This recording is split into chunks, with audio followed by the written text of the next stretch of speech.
अस्सलामुअलैकुम वरहमतुल्लाहि वबरकातुहू। खुशखबरी ये है कि ज़रूरी नहीं है कि जमी रैबिट फार्मिंग कंपनी के साथ आप लोग नगद पैसे ही देकर खरगोश का कारोबार कर सकते हैं। कुछ लोग कहते हैं जमी भाई मेरे पास ये चीज़ अल्लाह करे ये बिक जाए तो मैं आपसे ब्रांच लूँगा या आपसे खरगोश लूँगा। तो अभी आप लोगों के लिए ये खुशखबरी है कि वो चीज़ आप मुझे भी दे सकते हैं। किसी के जहन में गाड़ी है, रक्षा है, मोटरसाइकिल है या ऐसी कोई और चीज़ है, वो कहते हैं कि मैं ये बेच कर अपना कारोबार शुरू करूँगा, कोई भी चीज़ यानी वे, और उसकी वो अल्लाह को हाजिर नाजर रख कर उसकी खुद कीमत लगाए। हम उससे बहस नहीं करेंगे। पिछले दिनों ऐसा भी हुआ है कि हमें 7 लाख की चीज़ 10 लाख में दी गई है, हमने उसको दी खरगोश, बाद में हमने देखा तो उसके 7 लाख दी वाला का, हमें उनको कहा अल्लाह को हाजिर नाजर रख।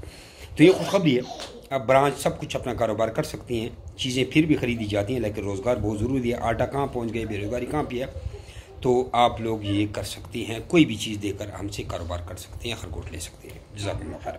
बाकी डिटेल व्हाट्सएप में।